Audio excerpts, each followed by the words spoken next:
Hello and welcome to today's edition of the Great Debate. Today we have joining us ViperSword. Hi.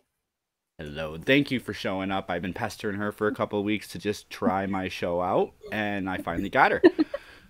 Yes, you finally caught me. You've caught me in your snake trap. So, for Viper today, I was supposed to have Viper and Antoine, which was going to be cool to have two people, but for Viper today, something I'm trying to do is help out the people I have on my show. So I went and found a few, JPEGs that were on Google for Viper, and they should be playing in the upper right-hand corner, but they just stopped as I said that. Why? I did see my There it goes. body There it goes. positivity video one, so It's just the PNGs. I went and just Google searched images for you yeah, and no. took a few of them and went, you know what? Some of these are funny. I'll put them up there. They look cool.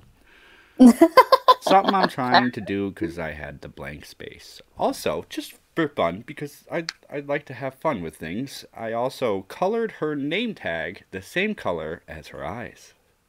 Yay! So hopefully Yeah, some so one things thing are that everybody knows about me. hopefully enjoyable. I try to have fun with my guests and the people on my show. Well, if you can't have fun. Yeah, I don't want this. This is not a blood sports debate channel. This is not a here bring all your information come argue debate. This is a perspective conversation about that topic. So it's a debate of sorts, but it's a real life debate. It's not two people planning to do this. It's two people saying, "Okay, well, what's the topic? I'll give you what I know and how I see this." All right. Fair So enough. with that, let me see if I can make the board show up today. It's Don't always jinx a yourself. challenge. Welcome to the Great Debate.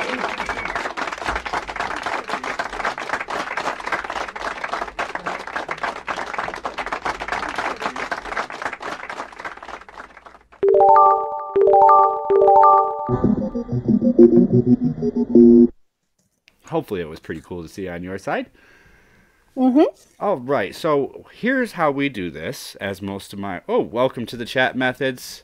I will hand you out a wrench because I have not hit 200 subscribers yet. If you're not subscribed to the channel, I encourage you to hit that subscribe button and some cool stuff will play in the background. All Okay, right. I'm just gonna say one thing to my Patreon Methodos. I'm not cute. Well, Okay, now we can continue. you know, don't get me wrong. We could always argue that is a matter of perspective, which is what we do argue with on this show. So maybe we'll toss that in as part of the conversation towards the end, if you like. Methodos, thank you. Thank you very much. I appreciate it.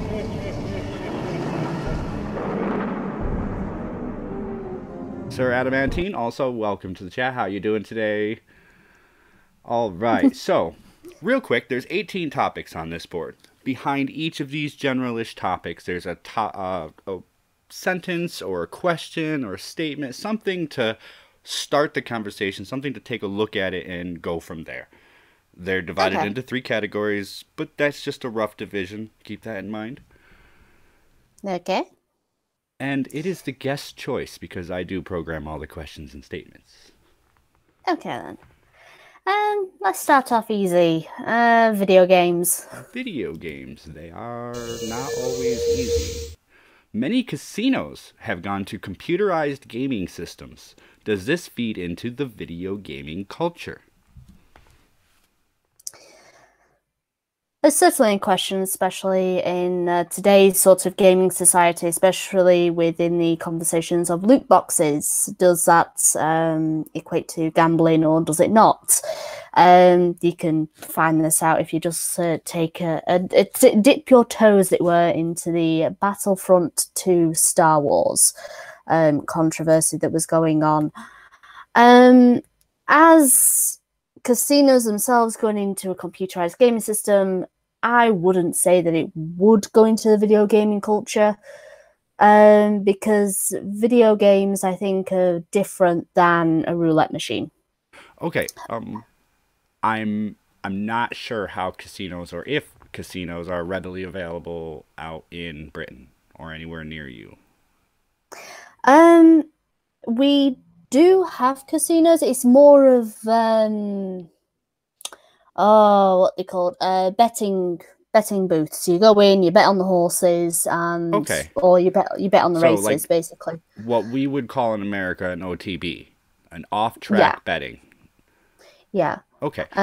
If you want In to go to a place where I guess you would call it a bit Las Vegasy, there is a place such as like Blackpool, which is full of arcades, and you've got some casinos there. It's not as grand as Las Vegas, but that's where the one place I know that has casinos like that. okay. With all fairness, the ages I was in certain casinos I couldn't gamble, but I have gambled in other casinos.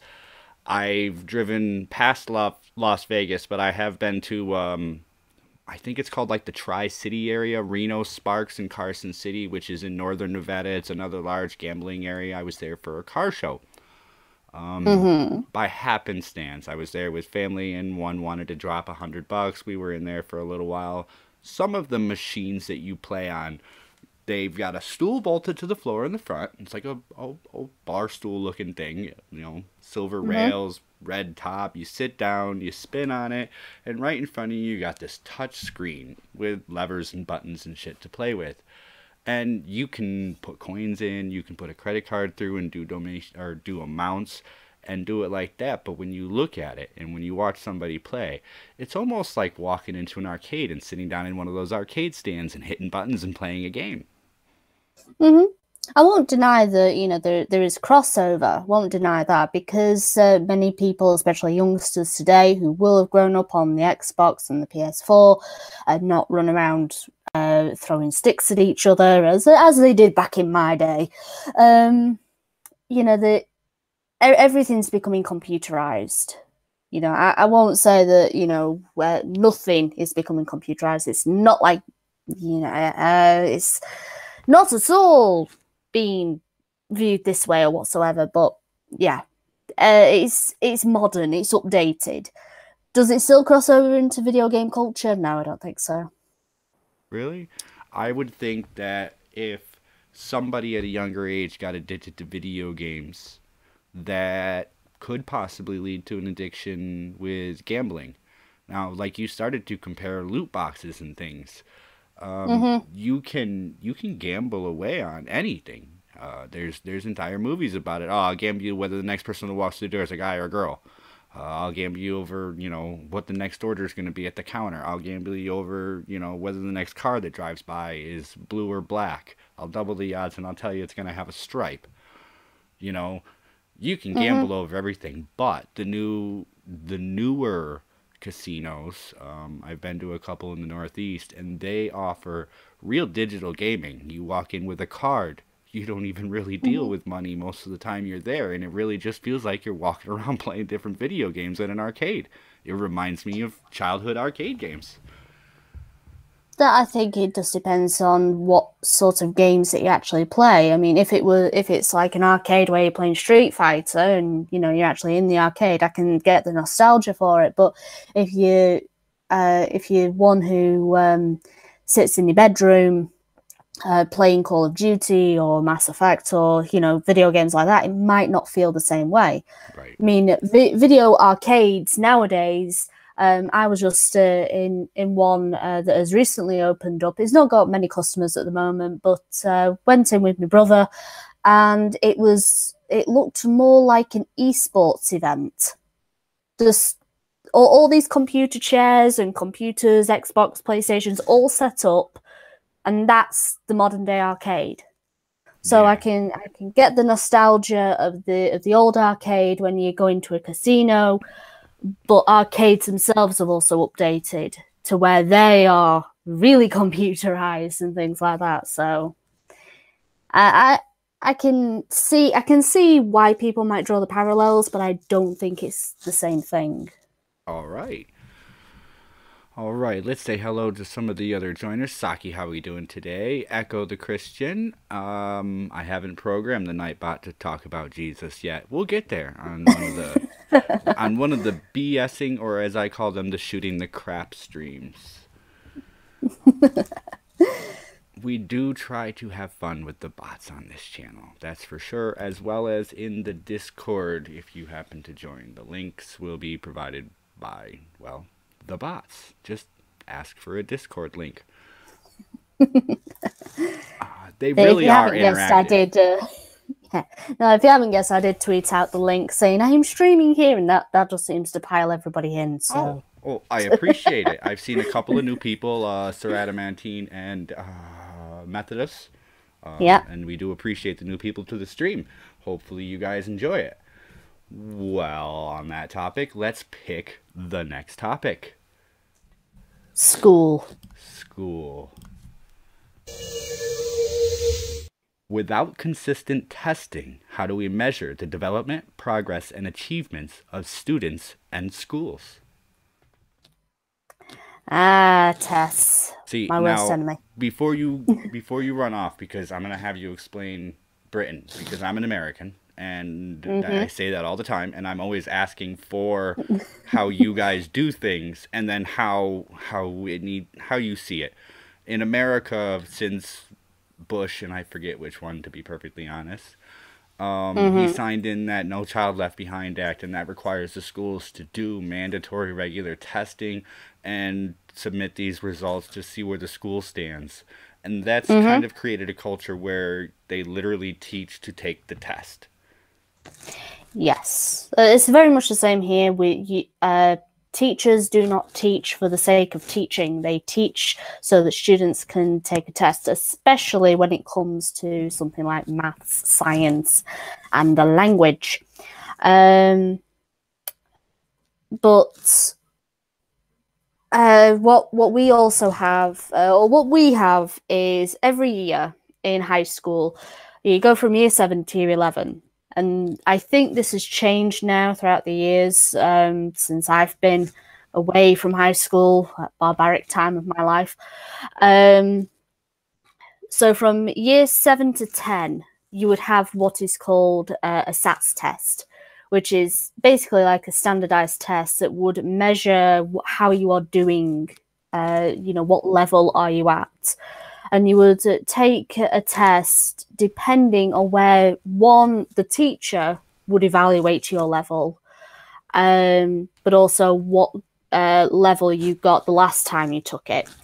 So it's not surprising, because I'm an idiot, that I got a very low levels. But when you're in year 11, that's when we get the GCSE tests, and that's when you get like the final grades of A, B, C, D, and all that. See, so now that's what gets me. Don't get me wrong. I understand that you know what the acronyms are. So let me shoot some at you to make you feel the same. We have the ACT, the SAT, we have the ASVAB, we have... the ASVAB is military, the SAT and ACT are college placement. And then there's a few other ones. But regularly, what do they call it? Some states call it a Regents. Some states call it the...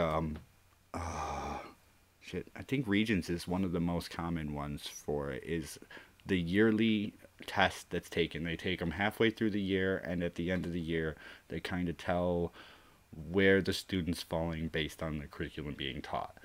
So what would the equivalent be? That would be the SAT test, the SAT for you? Yeah, SAT for us. So, the SAT test. That's what would evaluate the students. And then later on go to the GCSE. So there is literally just two major tests that students have to worry about, which is the SATs test and then the GCSEs in later life, when you get to year 11. Okay. And the GCSEs will be put on your resume and what will hound you for the rest of your life, basically. Okay, so your GCSE would be almost equivalent to an SAT or an ACT, except they don't really affect you other than college placement. Oh, no, they can affect your job as well. Yeah, see, that's different from us. Your school grades, your overall grades, can sort of affect your job, Mhm. but not to a large extent. And Mhm. the farther you get away from school, the less anything you did in school really matters. So Mm. think of it this way to anyone who's younger watching the stream, which I doubt there's many. When you go to school, um, as you go through high school, those are I'm assuming there too, the most important years. Learn the most you can, do the best you can, participate in things, because that'll affect you for the next 5 to 7 ish years. But after Mhm. that, what you do in that 5 to 7 ish years affects the next 5 to 7 ish years. You're on that running line of what have you done in the last several years that we can base what we want you to do on. Mhm. Well, Echo brings up a good point in the chat. GCSEs, he says that GCSEs have no impact on the job.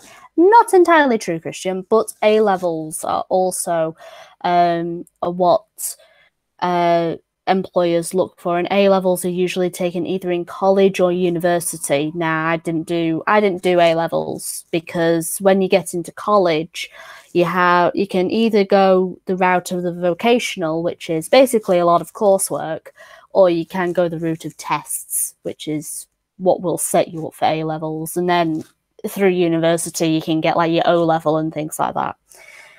So Antoine yeah. messaged me a short time ago and said he had something that came up that he would have to reschedule for next week.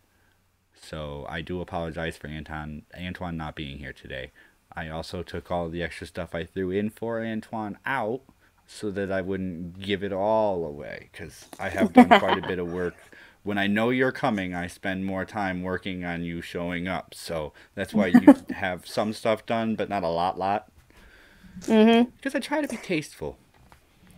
Yeah, I think you did really well. But to answer the question, I know it's just said time's up because we've been uh, discussing tests and No, no, everything. no, no. I took out the noise for the time up because the chats sometimes go over, and that's more okay with me Yeah. than things going onto the timer. Um, I would say that it is definitely a case of the teacher will teach for the test now. Definitely over here because you won't notice this as a student until you get the shift of going from test to coursework, which is it's basically a big folder full of essays that you have written yourself on subjects that you could have picked yourself, or the teacher's basically given you a sentence of Romeo and Juliet, tragedy or romance, and you have to discuss that in an essay, and that will be your complete exam, your complete coursework to then be graded. And I find that many students flourish under coursework because it's something that they can get passionate about. It's something that they can enjoy and, really, and sort of take their time on it. Whereas at a test, you're worried about time, you're worried about, the questions, you're worried about whether you've revised everything. And teachers aren't allowed to just teach anymore. They've also got to worry of, do you know your freaking algebra? Yeah. Do Whereas you know? when I Yeah. was younger, and I've probably got a decade on you, at least, when I was younger, in my lower grade years, as the regents was, or as the orders were signed in and then took a few years to start taking effect before the regents actually became important. I Mm-hmm. remember teachers teaching something and then spending time going over different ways to do math, going over different ways to look Mm-hmm. at it. And now they don't do that. They teach a way that they think is, or that the state determines is the best way. That's the only way to teach, and that's the way the kids have to do their homework. Oh yeah, I mean, throughout all my years of going through high school, I remember about 5 different ways of long multiplication. Yeah, I teach my son all sorts of different ways to do his math, and it's like, do you know how to check it? He's like, no. How do you not know how to check your work? Well, we went over how to do it. So, how do Yeah, you check it? I don't know. Do it backwards. Huh? yeah. This is simple stuff. But Yeah, it's not the way they're taught. No, you're taught how to do it. You're taught how to show your thinking, but you're not taught if it's correct or not. I mean, I think you see these memes of the children giving smart ass answers to the teacher on like a little quiz or a homework, and it's like, well, if they're not going to give the right answer, at least they're giving you an answer at least. But it's not like that they wouldn't go forward with that, you know. Yeah. Like how schools are shit. Yeah, they have become shit. Agreed.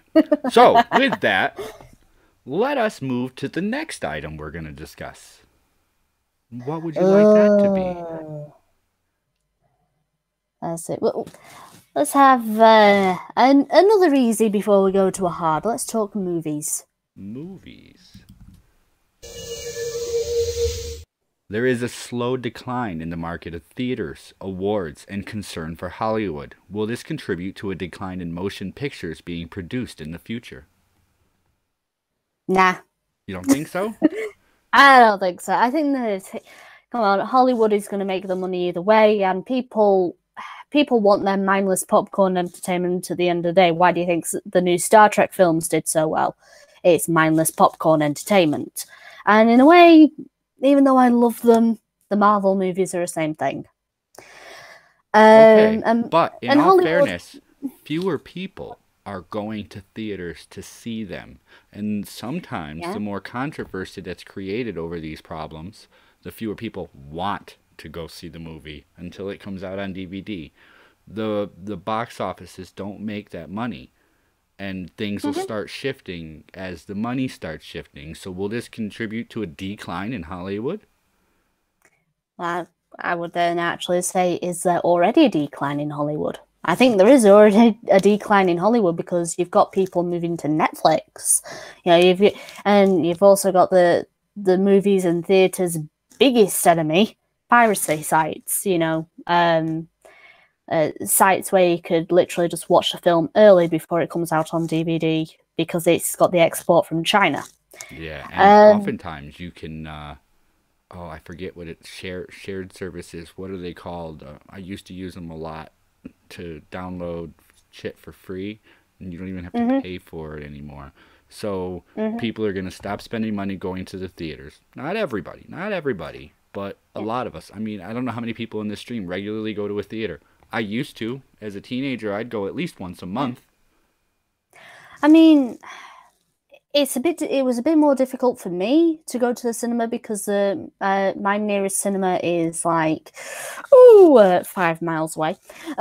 So if you have a car, you can't get to it. In 15 years, I've seen 4 theaters within 30 miles of me close. If there's going to be a place that really gets hit hard, it will be the theatre industry. I think theatres will be hit hard by this because, you know, take the Black Panther, for example. You know, there was all this controversy about Black Panther being, you know, it's for the black people, first black superhero. The controversy itself drove many people away, so they just go, I'll wait for it on DVD, I don't really care. Right, you know, and that's focusing on a small part of the population, and that small part going, the rest of you ain't welcome here, so go away. And video killed the radio star, Saki. Video killed the radio star. Anyway, before I start singing, no, that's okay. I do it all the time. I could use a backup. It's okay. The Oscars were cancer. All the award shows, they're getting worse. The Oscars are getting worse. People have already been saying for years that the Oscars, the ratings are going, in basically further than the gutter.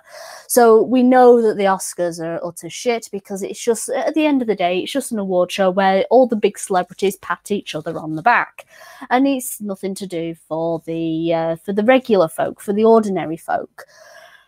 People like you and me. So the places that are going to get hit hard are definitely theatres. But where is it going to pick up? Netflix. Yeah. it's So going to pick up in Netflix. they're gonna have contracted regular agreements. They're just gonna be producing movies to send them to Netflix. So this whole industry of people going out to see movies could just die off in the next couple of years. Yeah, I could see the theaters, dying off, or the ones that are more spread out, where people have to travel to it, might die off, and the local ones might be able to hang on to it because of loyal patronage. But if anything, I think Hollywood would have to see the change and move it over to sites like Netflix. Okay. If they want a new movie coming out. So if they start moving over to that, do you think that losing that extra income from the other sources will contribute to a loss, a decline in the amount of videos being put out by these companies? Do you think they're going to slow down and start to consider the cost of and how many they're producing? And, they're going to start cutting back even more because they don't want to expend more resources than they're going to make back. And they'll be able to know what they're going to make because it's going to be a contracted, setup. They're going to have a general idea of what they're going to be making on a regular basis, but it's going to be less without those other income tiers. So do you think that'll contribute to the movie studios creating less movies? Depends on how they play the ball. Depends on how they play the hand. They could start making less, especially if you look at local. If you look at domestic ratings, if the local movie, or if the movie studios that produce the movies don't get Netflix to give them a hand in putting out the DVDs, then it could kind of fail. But then again, a lot of movies nowadays are going to streaming. So even then, streaming might back up the DVD sales because you can even pay for a streaming service. Yeah, but the you can download the films. Cost less than the DVDs. Again, they're getting less, but they're getting it more consistently. But then I would also say international. You look at the international markets, that might give them a boost. So it's hard to say. It really You've got to see how the money flows a lot of the time. I don't think Hollywood would give up because they'll always find a way. I think it'll contribute to a decline for a while until they can come up with something that will spark people to want to go to something new. But that's me overthinking things again. I think that's it, yeah. All right. Good topic. I like it when I come up with good topics. It makes me feel better about doing the show. Sometimes we get through one in like 2 minutes. I'm like, shit, that was dumb. Well, you can always make it interesting. I try to make it interesting. What would you like to talk about next? Let's make it a bit more fun. Sex. We get some clapping in the crowd. Come on, I want to see some clapping. I know Unwanted and Reaper wants to shout in victory. Where in the sexual terms does titty fucking fall? Intercourse? Insertion? There should have been a question mark there. Oh, I love it. See, we got some clapping. Yay, Reaper's happy. I would put it as foreplay. I mean, okay, titty fucking, where would you also put blowjob? Well, blowjob is actually, we've discussed this a few times, blowjob is insertion. It's classified under sodomy, but it is oral sex because it's insertion. So it is a form of intercourse. I would still put titty fucking as foreplay because, well, if you're not as well endowed as me in the titty area, which a lot of women can't do it. A lot of women can't do it. Should I ask for numbers and letters, or should we just... Wait, what was that? Well, everybody knows my bra size anyway. I'm a 42E. So,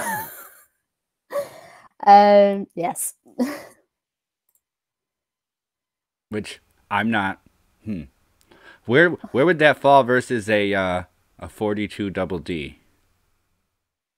You can't go to 42 double D. The biggest that I know of is a 36 double D.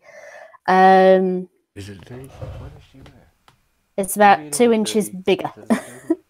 I don't know. I know they're double Ds. I just buy them when she says she needs them. I take her to the store, wander around the store with her, and let her pick them out. Cool. Let's go home now. All right. Yeah, as I said, I think titty fucking would be... So you're with a woman as bountiful as such. It could almost be insertion of sorts. I would say... to a man, it would be intercourse. I mean, we're okay with it. At the end of the day, cool, we're done. See you later. Sorry. I would say it's only insertion getting into intercourse if you are able to lower your mouth down towards the head and suck at the same time you're actually rubbing your tits up and down the shaft. But I would just say that it's foreplay. Okay. Because again, a lot of women aren't as big as me, and they can't do it unless they really push their chest together. So yeah. I don't have a small woman to offer her perspective here on the other side. Where's Anton when I need him? That was mean. When he rewatches this, he's gonna give me shit for that one. Yay! That's if he rewatches this. Shh, nobody tell him. Reaper, wink, wink. I think this is the most dirty I've actually talked ever. Okay, well, this category was entered in a few weeks ago, and when it was first entered in, it was picked every single show for like the first week and a half. It's actually started to die off a little, so it's giving me time to, come up with some new questions, and this is what I came up with, I'm a man. It's a show. It gotta be entertaining. Come on. This is funny to me. It is funny. It is funny. I certainly wasn't expecting it, and it's like, oh, you should know this, Viper. I mean, you're well endowed enough to know about it. No, hold on. You agreed to the show after the question was written. I don't change the questions for the guest. I don't do that. No, but I'm just saying, it's coincidental. Coincidental knocking there. But it is fun nonetheless. If you haven't tried it, please go home and try it today with somebody willing. Oh, you know what? There's also shh, don't tell my wife. Some women personally enjoy this. I know my wife, not very often, but sometimes if you hold her just right, or if you're at just the right angle, she also enjoys it. Can you offer anything to that while you're here?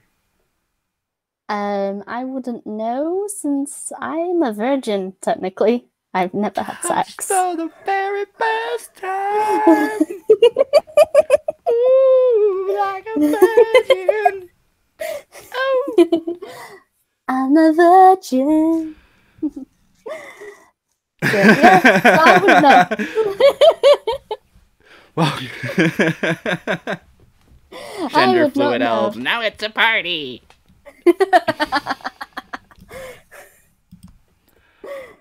Moving on. That was fun.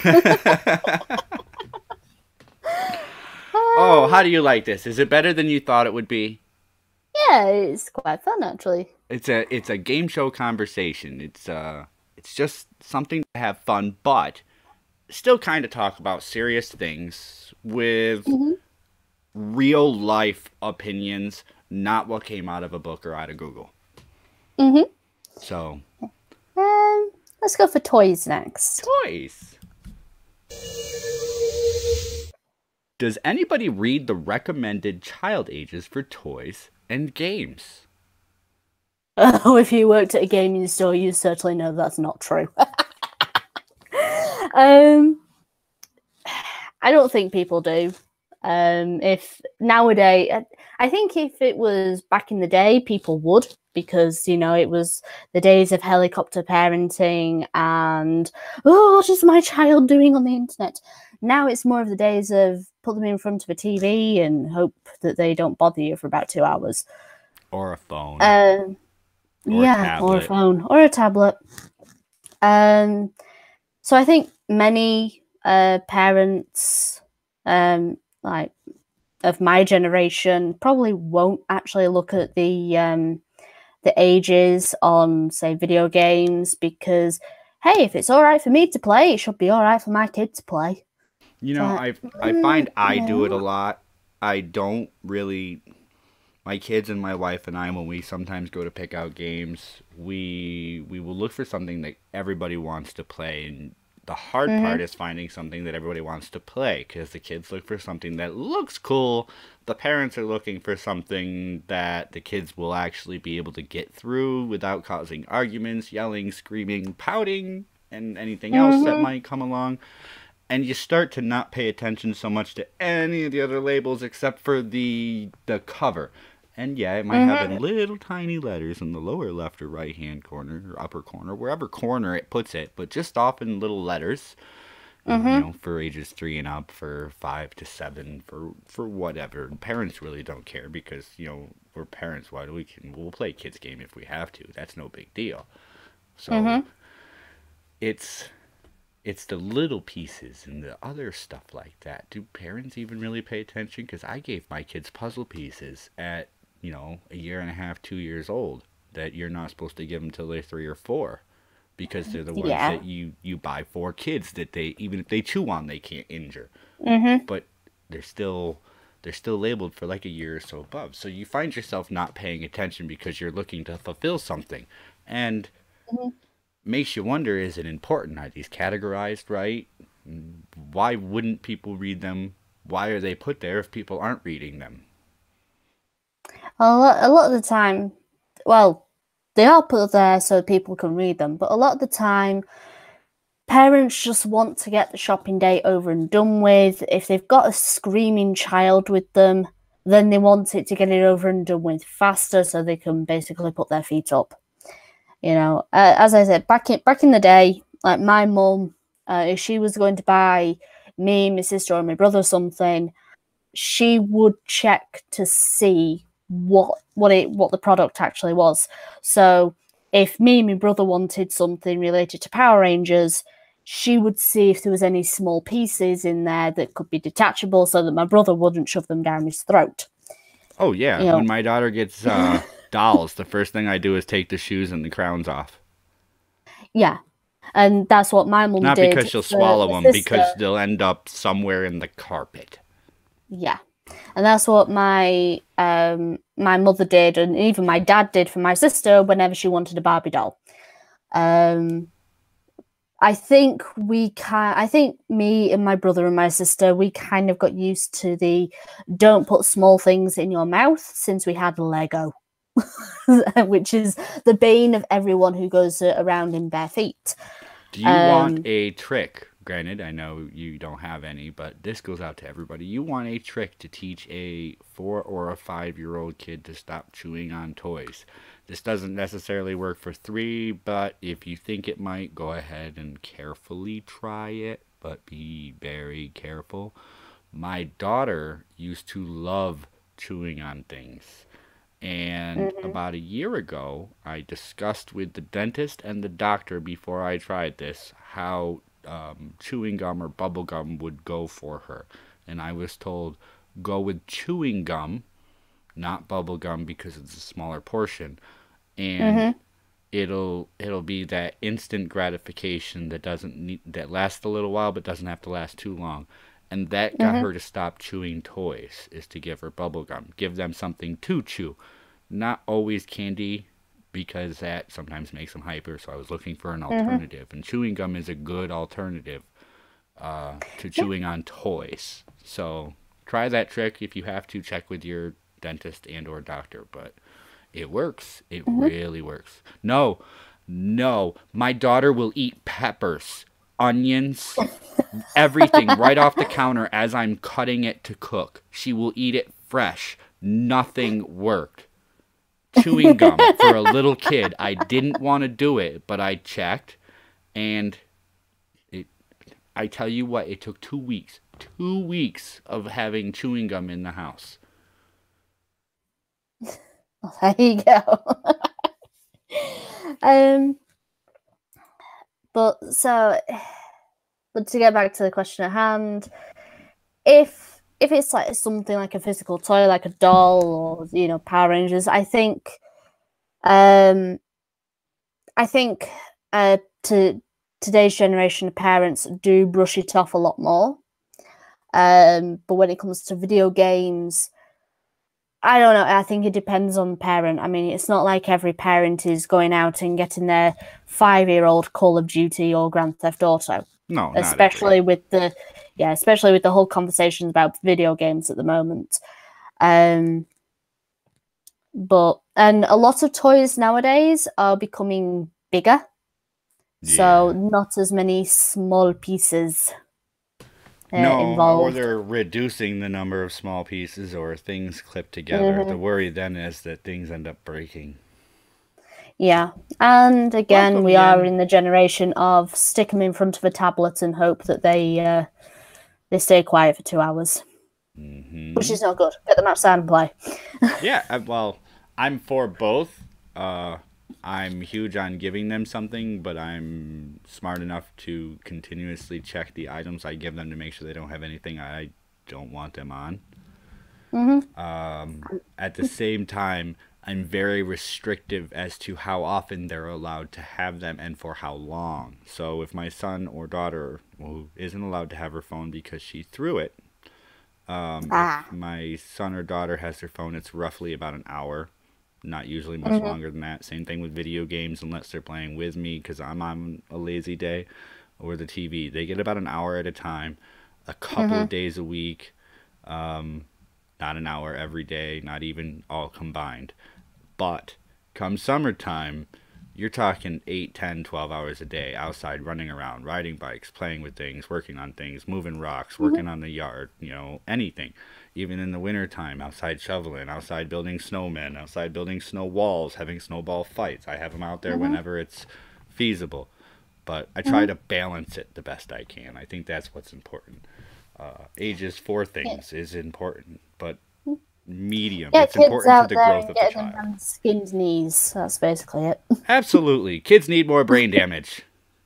Exactly. They also need more broken bones in their life. They might appreciate their bodies. Yeah, that's what Gutenberg and I were saying, is kids need more brain damage, broken bones, skinned knees, and things to grow up. My son and I were wrestling, so he walks by me and he punches me, and I punch him back and he punches me, then he grabs me and I squeeze him and I put him on the floor and he starts kicking at me, so I grab his feet and I pull him backwards a few feet, tickling his feet, and I scraped his back on the carpet, and he's got this little tiny carpet burn right in the center of his back. I was like, ha ha, don't laugh at me. I was like, here, I'll put some ointment on it. You'll be fine. Grow up, be a man. You're lucky. When I was your age and I fought with my sisters, I'd get carpet burns that were half my back, completely red and raw, because 2 sisters versus me when I was little. So, come on. Oh, I've injured myself more times than I can count. Never broken a bone, but I've dropped myself off a 7-foot landing flat onto my back and laid in a pile of snow for about an hour because it hurt so bad. I've fallen out of trees. I slid down a hill and cut my leg open. I've ran my bike into a ditch, flipped it over, and landed in a thorn bush. I've smashed myself off concrete into trees. I grew up as a kid. Be a kid, get hurt. Just don't kill yourself. I mean, anything you can walk away from just makes you stronger. How did that go? There's a mantra. Whatever doesn't kill you just makes you stronger. Basically. Yeah, I'm bragging. I'm a tough person. I've got a chainsaw hole in my foot. Didn't touch the bone. Thank you, Ouch. steel-toed, steel-laced boots. All Just right. ouch. Let's carry on. I think we can get another one out of the way. We're 40. Yeah, we can get it. We got time for more. Okay. Me too. I played with the fire ant hill, a bottle of bleach, a magnifying glass, some gasoline, and a lighter. Let's go for the LGBTQ plus alphabet. That seems like a fun one.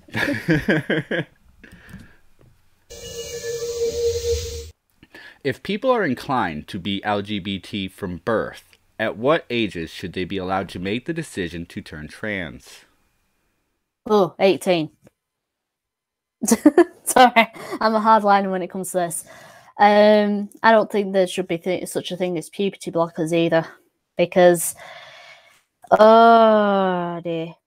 Okay, I can believe if the child is fervent in their belief that a little girl should be a little boy, and it's not the parents, pushing it onto them, then I would say maybe, just make their life a little bit easier, but wait until they're 18 before they make a big decision such as surgery and transitioning. While I agree, let me offer this up to you, because in doing this show, I've had a few talks about the subject, tried to, cover it the best I can from different angles, and I've had to do some searching for different thoughts. When you look at people who fall into the LGBTQ community, you find that a large percent of them are born that way, or with a smaller percentage of them becoming that way through lived experiences. So I acknowledge that not everybody is born gay, bisexual, however. Not everybody is born that way, but through lived experiences, things can contribute to somebody leaning in that direction. With that being said, some people are born with the inherent probability of the decisions they're making. They are born liking something. It is how they're wired, so to speak.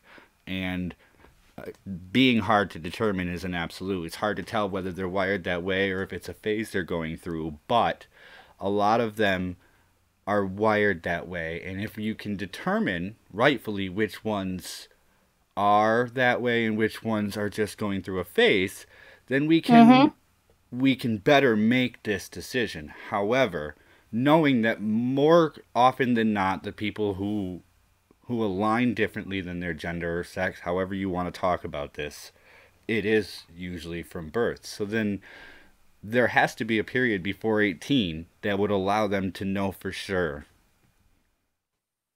Before puberty sets in and the stages are set for them to not be what they desire. It's not even desire, what they are inclined to be. Well, this is where I say children should be put, if children or teenagers firmly believe that they are the opposite gender, that they are the opposite sex to what they were born with, then the parents should, through psychological help from a therapist, help ease their being a lot, a bit more. I'm not saying put them on puberty blockers. I'm saying let them dress how they want to dress. And, if they want a name change, let them change a name. Don't fight against it, because the more you fight against it, the more they're gonna act out. I do think that through life experiences, as you said, might change sexuality, or might make people believe what they are, or will lead people down a certain path in terms of sexuality and who they want to be. But with transgender people, I believe that when it comes to the medical, wait until you're 18 to start making big decisions such as transition and surgery. But really, it should be on the parents, not just to wholeheartedly accept it. Oh yes, my little boy is actually a little girl, and also push the agendas onto them, but make it easier for them, because the kid might just go, you know what, I'm actually a guy, I'm not a girl. Yeah, so they might change their mind.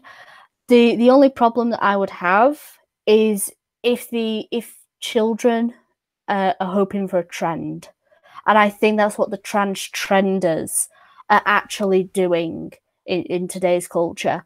And it's hard to tell the difference too, and that's part of the dilemma, is you can't tell which ones are actually trenders and which ones are actually having a confusion or problem with who they are. I would say that the people who say that they are non-binary, or the people who say that they are gender fluid, are the trenders. You know, because I think they are possibly people who are looking for attention and need psychological help. But I wouldn't say that just because you automatically say that you are trans, that does not mean you should go on to estrogen or testosterone as soon as you want. You know, I'd still say before that actually happens, you need to start talking about it first. And I think another topic that needs to be brought up to people, and it's not enough, and that might contribute to the suicide rate as well as the depression rate and other problems, is that once you go on to these therapies, these drug treatments, these transition methods, some of them, there's no going back. If you go in for a surgery, most of those surgeries cannot be undone. If you go in for hormone replacement therapy, some of the hormones done in the right amounts will mess up your chemical composition and how your body grows and reacts, and will prohibit you from procreation in most or a lot of cases. So this is something to keep in mind, that is it thoroughly explained. Now, I've never been on the other side of the desk. I don't know what is told to them or how things are presented. I know in a lot of cases kids have to go through therapy. Is it explained thoroughly to them what the negative repercussions would be with the choices that they're making as they're making them? Or is it just something that they're trying to confirm how valid it is to them, and in that confirmation they're not worried about explaining the offsets, they're trying to fulfill what they think the child needs? I mean, that's why, more than anything, I would say go to a psychologist before you take the giant leap into medical science. Go to a psychologist. You know, get them to talk about why they feel a certain way. Because, as you said, vaginoplasties and other surgeries, they're non-reversible. You know, it's as soon as you chop off something, it's not going to grow back, and you're not going to get it back. I mean, for the record, I believe that surgery only goes one direction, anyways. There's only one way to go. You can turn into a woman. There's not enough on a woman to turn into a man, but in a lot of cases, there's more than enough on a man to turn into a woman, unless, of course, you go on puberty blockers too early, and then you don't develop enough to go through that part of the transition. So again, is it explained to children what all the negative repercussions and the down the road things will be to these children, to these young adults, even as they're going through this? A lot of transgender activists, I mean, Stephen Crowder actually brought this up when he went undercover, sort of thing, where he was actually at a transgender rally, and they were really pushing for puberty blockers. They were saying that if your child says that they are trans, you know, if they say that they are not a little girl but a little boy, or not a little boy but a little girl, then they should go on puberty blockers as soon as, because then it gives them time. That they don't, and again, there's not a lot of studies to actually look at the long-term benefits, but also cons of puberty blockers. Now, some say that it impedes growth development, and some say that it can impede growth for boys of the penis. and again, that could inhibit a vaginoplasty because there's not a lot to work with. But because, as you said, but I would really say stop. Again, psychiatrists don't put them on puberty blockers right away, which is what a lot of these transgender activists actually want. But also, you've really got to make sure, just in case your child isn't trying to go with the trend of, Mum, Dad, I'm trans. It's kind of like, Mum, Dad, I'm emo. Yeah. Or Mum, Dad, I'm goth or whatever.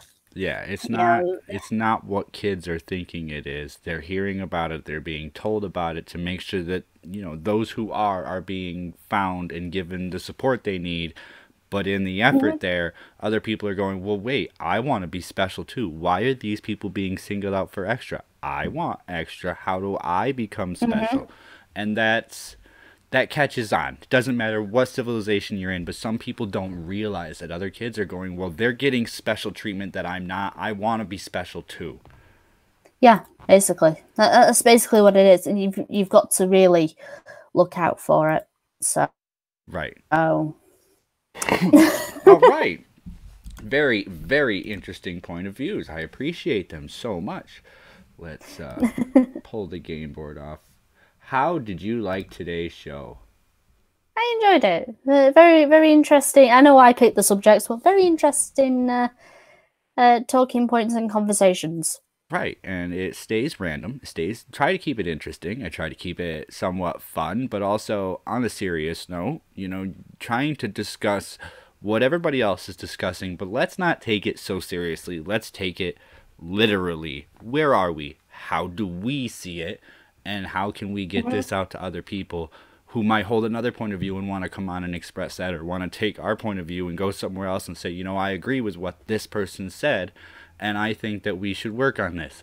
I just want to get perspective seen in the discussion.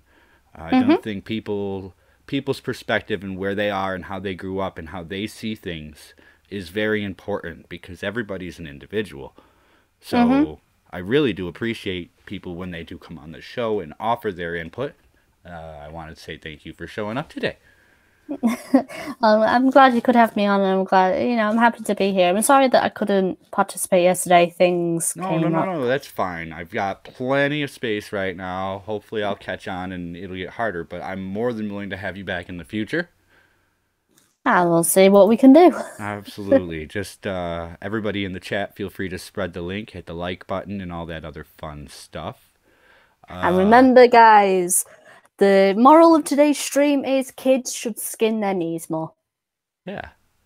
And if you want to go back and hear Gutenberg and I discuss how kids need brain damage, there's a clip of that somewhere in this playlist where this one will be. So, with that, I think we're going to call this an awesome show. It's been a great one. Thank you, everybody, for showing up in the chat. I really appreciate it. Thank you for the new subscriber. I also appreciate that. Everybody, join the conversation. We will be back tomorrow at 9... Wait, what's today? Thursday? Yeah, we'll be back tomorrow at 9 a.m. Eastern Time. I don't have any guests lined up, so if you know anybody that you want to hear, or you yourself want to get on the show, just send me a message on Twitter or in Discord, and we'll set you up. Okay. With that being said, your link is in the description if anybody wants to check out Viper's channel and hasn't already. And you're welcome to share it in the chat there on the way out here. I've been told to mobilize people. This is if my laptop will allow me. So, everybody have a great day. Here's some music to see you out.